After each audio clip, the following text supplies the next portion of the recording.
안녕하십니까, 르필입니다. 8월 9일 두산중공업 보도록 하겠습니다. 먼저 증시부터 보겠습니다. 코스피는 0.3% 내렸고요. 코스닥은 0.02% 올렸습니다. 그래서 둘 다 또 이제 왔다 갔다 하면서 크게 움직임 없이 진행이 된 것 같습니다. 자, 코스피 오늘 좀 하락하다가 올랐다가 내렸고요. 코스닥도 마찬가지 하락으로 시작했는데 좀 올려면서 마무리했습니다. 자, 기관과 외국인이 좀 많이 매도를 했습니다. 오늘 특히 이제 코스피를 많이 매도를 했는데요. 기관 투자자 같은 경우는 코스닥도 좀 많이 매도를 한 것 같습니다. 그래서 기관 투자자가 최근에 외국인 투자자와 함께 좀 이제 코스피를 매수하는 듯 했는데요. 또 이렇게 이틀 연속 1조 가량을 매도를 하면서 결국에는 최근에 이렇게 모아왔던 그 물량에 대해서 한 번에 또 차익 실현을 해버리는 그런 상황이 나왔습니다. 계속해서 꾸준히 뭔가 증시 자체를 사모아가면서 뭔가 끌고 간다는 느낌이 들지 않는 것이, 이렇게 좀 매수를 한다 싶으면 매도를 하고, 매수를 한다 싶으면 매도를 하고, 매도를 좀 했으면 이제 매수를 다시 한번 하는데 또 매도를 하고, 이런 식으로 진행이 되다 보니까 결국에는 계속해서 이제 개인 투자자의 이 보유 물량만 좀 늘어나는 그런 상황입니다. 그래서 이런 움직임 자체가 저는 좀 좋지 않다라고 생각을 하긴 하는데, 일단은 차트만 보았을 때는 21선 한번 하락세를 돌파를 하면서 뚫었고, 그리고 21선 받치면서 N자로 좀 올라가야 되는 그런 상황이긴 합니다. 그래서 내일쯤에 이제 외국인이라든지 기관이라든지 좀 들어와 주면서 코스피가 이제 좀 양봉으로 좀 올라가 준다면 좀 그림이 예뻐질 것 같긴 한데요. 한번 지켜보겠습니다. 그 다음에는 코스닥이고요. 0.2포인트, 그래서 고점 부근에서 지금 줄을 세우고 있습니다. 생각보다 이제 코스닥은 코스피보다는 강하게 움직이고 있습니다. 그래서 이미 또 이제 사상 최고가 근처에서 계속 유지를 하고 있고요. 이 주가 자체가 내려가지 않고 계속 높이 밀어 올리고 있습니다. 그래서 저는 코스닥 움직임이 아주 좋다라고 생각을 하고요. 이전처럼 뭔가 좀 팍팍 내려가는 그런 움직임보다는 어느 정도 내렸을 때 받쳐주는 그런 힘이 확실히 있는 것 같고요. 오늘도 기간이 3천억 가까이 매도를 했습니다만, 이렇게 지수 자체를 방어를 하는 것은 이전과는 확실히 좀 코스닥 이 펀더멘털이 좀 달라졌다라는 생각이 듭니다. 그래서 확실히 이제 종목들이 덩치들이 좀 커지다 보니까 코스닥이 뭔가 그런 좀 잡주들이 모여 있는 그런 시장이 아니고, 어느 정도 이제 덩치가 많이 커지다 보니까 확실히 괜찮습니다. 그래서 기술주라든지 요즘 이제 바이오 종목들이 하나 둘씩 움직이는데요. 거기에 대해서 반등을 좀 하는 것 같고요. 시장 전체로 보았을 때는 사실은 크게 나쁘지도 않고 크게 좋지도 않고 그런 것 같습니다. 그래서 지금 굉장히 애매하게 코로나 시장, 그 다음에 코로나 회복 시장, 그런 식으로 좀 병행을 하면서 진행이 되는 것 같아요. 그래서 금리 인상도 좀 있고요. 그래서 이런 세 가지 요인들이 지금 삼각으로 계속 왔다 갔다 하면서 또 FOMC 주목을 하고 있고, 그 다음에 최근에 이제 또 MSCI 또 얘기도 이제 있죠. 8월 달에 MSCI 리밸런싱도 있고, 코로나 또 델타 변이가 또 급속하게 확산이 되는 그런 얘기도 있고요. 굉장히 좀 혼란스러운 상황이죠. 그래서 그럴 때는 좀 안전한 투자법이 도움이 될 거고요. 분명히 이제 다시 한번 기회가 왔을 때, 좋은 기회가 왔을 때 큰 돈을 다시 넣을 수 있을 겁니다. 그래서 그때까지는 천천히 한번 보시고, 지금 환율 자체는 또 반등을 했기 때문에 계속해서 이런 환율이 올라가는 추세가 이어진다면 결국에는 우리나라 증시는 내려가고 미국 증시, 특히 달러 강세로 인해서 미국 증시로 몰리는 그런 상황이, 디커플링이 일어나는 그런 상황이 나올 겁니다. 그래서 그 국채 금리가 이제 또 왔다 갔다 하면서 1.28% 유지하고 있긴 합니다만, 금리 인상 때가 되면 또 이렇게 국채 금리가 올라가는 그런 상황이 나올 거고요. 한번 이런 움직임 자체를 집어보도록 해보겠습니다.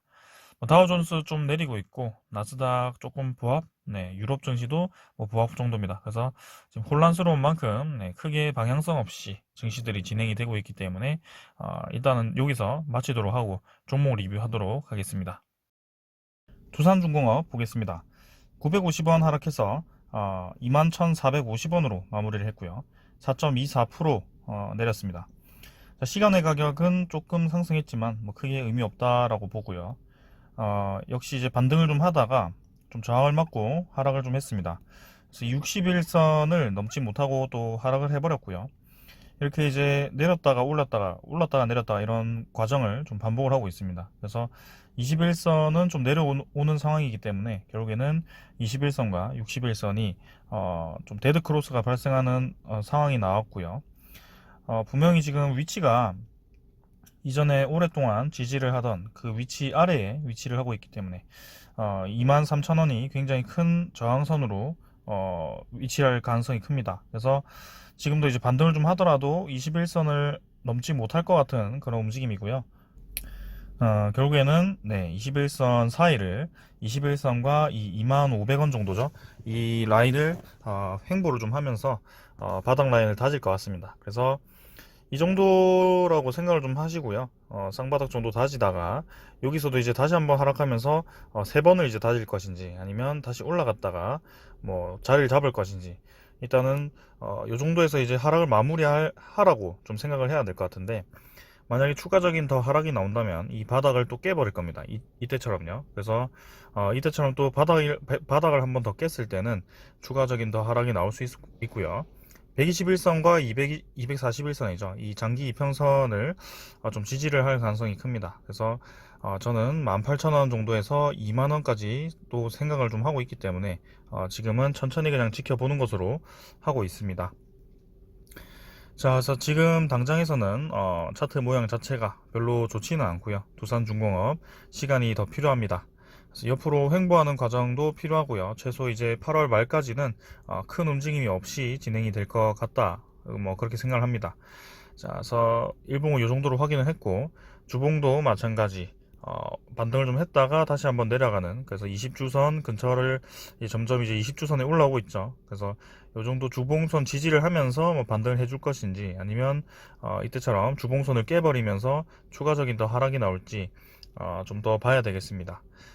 그래서 이전에는 60주선까지도 좀 하락을 했었기 때문에 지금도 뭐 충분히 그럴 가능성이 좀 있습니다. 네, 조금씩 시간을 끌다가 좀 더 하락을 한다면 요 정도 라인에서 이제 60주선 받치는 뭐 그런 움직임, 아니면은 월봉을 보시면 지금 이제 5월봉까지 이제 지지를 좀 했지만 5월봉 끝단을 보시면 2만원 정도입니다. 네, 요 정도가 이제 좀 지지 라인 될 것 같고, 일봉도 마찬가지 25,500원 정도죠. 네, 그래서 웬만하면 이 라인을 좀 지켜주면서 진행이 좀 돼야 되기 때문에 여기서 이 라인이 깨져 버린다면 조금 이제 많이 내려갈 수도 있죠.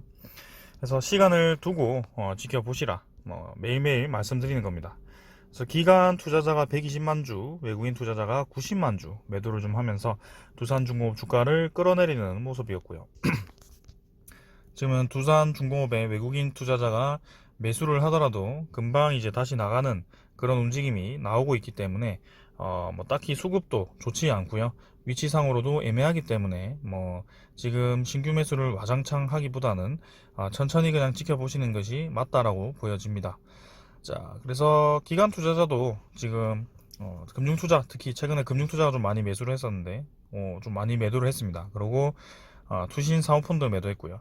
연기금이 조금 매수를 했습니다만 이전에 많이 매수하던 그런 패턴이 좀 나와야 되는데 그때 패턴은 나오진 않고 있고요. 결국에는 좀 매도로 접근을 하고 있습니다. 자, 그래서 두산중공업은 지금 신주 상장 물량이 이제 상장이 된 지 거의 이제 한 달은 아니고 3주 정도 지난 것 같습니다. 그래서 3주 정도가 흘렀는데 주가가 생각보다 이제 좀 많이 흘러내렸고요. 조금 더 하락할 가능성이 있기 때문에 천천히 한번 지켜보시는 것이 맞다라고 보여집니다. 자, 굳이 이제 좀 지금 좀 사고 싶다라고 하신다면 25,000원 정도를 한번 지지하는지 확인하시고 25,000원에서 조금씩 사보시는 것도 좋을 것 같고요. 그 아래로 내려간다면 이제 그 아래에서 또 한번 지지 라인을 만들 때 그때 사시면 되겠습니다. 제가 가장 좋아하는 이제 라인은 이제 저점을 딛고 살짝 이제 반등을 하면서 이 21선 단기 추세가 좀 전환이 되었을 때 사는 것을 좋아합니다. 그래서 21선을 넘고 21선을 받칠 때 그때 매수를 하면은 좀 생각보다 이제 이 추세 전환이 되면서 단기간에도 수익을 좀 얻을 수 있거든요. 그런 자리를 지금 찾고 있는데 아직까지는 네, 그런 모양이 나오기 위해서는 멀었다는 거죠. 천천히 한번 보겠습니다. 자, 차트는 이 정도로 확인을 하고 두산중공업의 군매도 잔고 한번 확인을 해 보겠습니다. 군매도 잔고가 뭐 매일 계속 좀 하락을 하고 있습니다. 그래서 긍정적으로 보고 있는데, 자, 오늘도 이제 공매도 잔고가 많이 하락을 했네요. 그래서 410만 주 정도로 또 30만 주, 40만 주 정도가 감소를 했습니다. 두산중공업의 이 공매도 잔고가 계속해서 연일 감소를 하고 있다는 것은 상당히 긍정적으로 보이고요. 590만 주에서 이제 410만 주로 계속 줄곧 하락을 좀 했습니다. 하지만 조금 눈에 띄는 것은 오늘 공매도 거래량이 좀 많았다는 점이고요. 여기에 대해서 이제 공매도 잔고가 늘어났을지 줄어들었을지 한번 확인을 좀 해보겠습니다. 아무튼 전체적인 이 분위기 자체는 공매도 잔고가 점점 이제 상환이 좀 되는 그런 흐름이기 때문에 결국에는 이제 이 400만 주를 넘어서 이제 300만 주, 뭐 200만 주 이렇게까지도 상한이 진행된다면 두산중공업이 이제 자리를 좀 바닥을 다졌을 때 분명히 주가를 올리는데 저항할 수 있는 이 공매도 잔고 자체가 별로 없다는 거죠. 그러면 쭉쭉 이제 다시 한번 상승할 수 있는 그런 명분이 생기기 때문에 저런 공매도 상황과 대차 잔고를 뭐 아주 깊이 분석할 필요는 없지만 어느 정도 주가의 흐름과 관련이 있기 때문에 한번 체크를 해보시는 게 좋습니다. 그 다음에 대차 잔고도 보시면 네, 상한을 좀 했고요. 8월 9일자는 오늘 아직 안 나왔고 2100만 주까지 감소를 한 상태고요. 뭐 저번에 살펴봤기 때문에 넘어가도록 하고 둘 다 이제 공매도 잔고와 대차 잔고가 같이 감소를 하는 거기 때문에 의미가 있다는 거죠.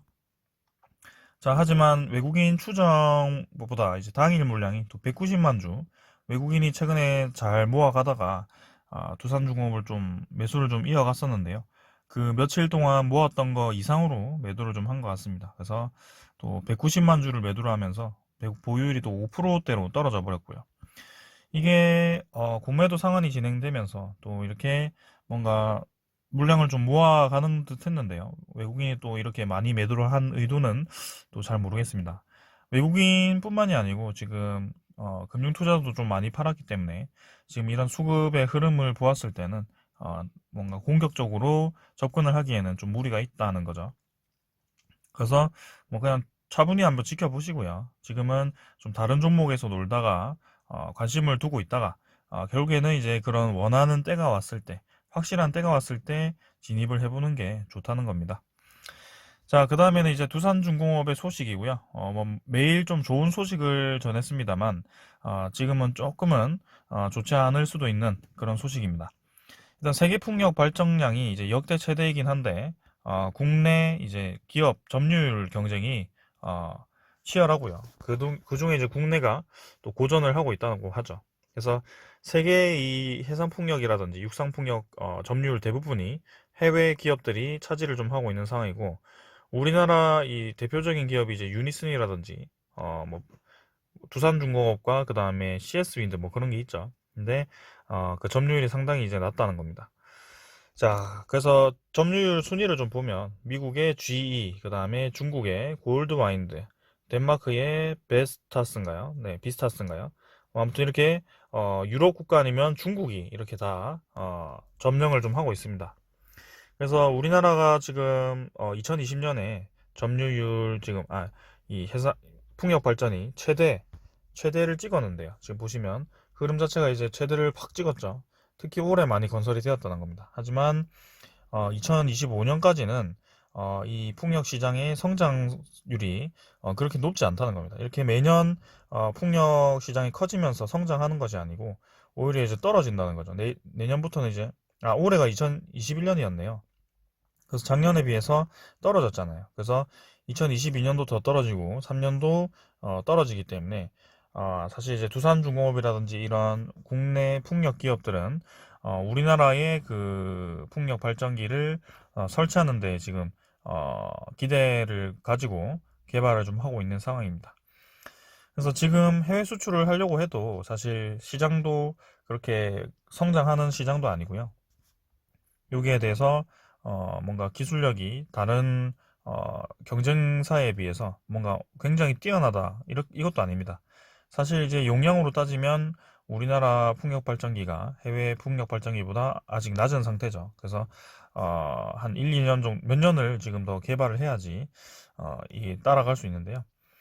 그런 상황을 좀 보았을 때는 풍력 발전 이 사업 자체가 사실은 좋지만은 않다 뭐 그렇게 생각을 좀 합니다. 그래서 이 재생에너지 특히 이제 풍력 발전을 지금 우리나라가 추진을 할 때는 원자력 발전을 좀 줄이고 그 비중을 줄인 대신에 탈석탄도 이제 진행을 했으니까 그걸 이제 신재생 에너지로 채우겠다라는 의도였는데요. 그게 지금 이제 차곡차곡 진행이 되고 있긴 하지만 그 우리나라 이 풍력 발전 시장 이외에 해외 시장이 사실은 전망이 밝지는 않다는 거죠. 그래서 조금은 어두운 면도 있다라는 그런 기사인 것 같습니다. 자, 그래서 뭐 나쁘진 않습니다. 그래서 많이 나쁘진 않고요. 우리나라도 이제 시장이 좀 크기 때문에 우리나라의 풍력 시장을 키우면서 좀 이제 설치를 좀 하면서 기술 개발을 하면 되는 상황이기 때문에 뭐 아주 심각한 상황은 아닌데요. 그래도 이런 이제 세계적인 쟁쟁한 기업들을 이기기 위해서 지금 우리나라가 사업을 시작하긴 했는데 다소 이제 조금은 무리하게 시작한 느낌도 오잖아 있기 때문에 조금은 뭐 아쉽긴 합니다. 자, 아무튼 두산중공업은 이 풍력 발전보다는 원자력 발전에 의해서 주가가 많이 움직이고요. 특히 그 비중 자체가 원자력 발전이 상당히 높기 때문에 두산중공업 저는 계속 상승할 것으로 봅니다. 그래서 지금 당장은 이제 시간이 좀 필요한 상황이지만 결국에는 자리를 잡고 나서 다시 한번 크게 상승하는 그런 날이 올 거고요. 그 날까지 계속해서 주목을 해보도록 하겠습니다. 자, 오늘은 요 정도로 하고요. 그리고 말씀을 좀 드리자면, 어, 해외 이제 전 세계적인 풍력 이 시장이 이렇게 줄어들면서, 네, 크게 성장을 하지 않는 이유는 아무래도 대체 에너지가 있기 때문이 아닐까요? 그래서 탈석탄으로 인해서, 탈석탄을 차지하는 그 에너지원이 많이 감소를 하는 추세일 텐데요. 이렇게 풍력 발전이 같이 감소를 한다는 것은, 풍력 발전과 탈석탄 이외에 또 다른 대체 에너지원이 있기 때문이라고 생각을 하고요. 그 대체 에너지원이 원자력 에너지일 가능성이 상당히 크다는 겁니다. 그래서 이런 것을 좀 복합적으로 좀 생각을 해봤을 때 두산중공업이 지금 풍력 발전만 하는 것이 아니기 때문에 원자력 발전도 같이 풍력 발전과 같이 병행을 하기 때문에 오히려 이제 이런 수치들을 보았을 때는 원자력 에너지가 더 크게 자리를 잡을 가능성이 있다는 거죠. 그런 생각을 하면서 이제 초장기 투자를 하는 그런 종목이기 때문에 지금 뭐 하루 오르락 내리락 하는 거 별로 신경 안 쓰셔도 되고요. 저는 이제 여러분들께 이런 흐름 자체를 뭐 차트를 뭐 100% 정확하게 읽지는 못하지만 전체적인 이 흐름 자체를 읽어드리고 있기 때문에 좀 뭐 참고만 하시고요. 네. 그래서 분명히 이제 흐름 자체가 이렇게 이런 추세를 저는 추세 읽는 것을 좋아하기 때문에 이런 추세를 읽는 것을 뭐 습관을 좀 들이시면 천천히 투자를 하는 버릇이 좀 생길 겁니다. 그래서 추세가 돌파되었을 때 그런 반전하는 흐름에서 매수를 하는 그런 타점 그런 걸 잘 찾으시면 되겠습니다. 자, 오늘은 여기까지 하고요. 두산중공업, 네, 내일은 어떻게 될지 모르겠지만, 일단 최근에는 좀 약한 흐름이 계속, 뭔가 이어지고 있습니다. 그래서, 뭐 크게 움직임 없을 것 같은데, 일단 오늘은 여기까지 하고 마무리하겠습니다. 감사합니다.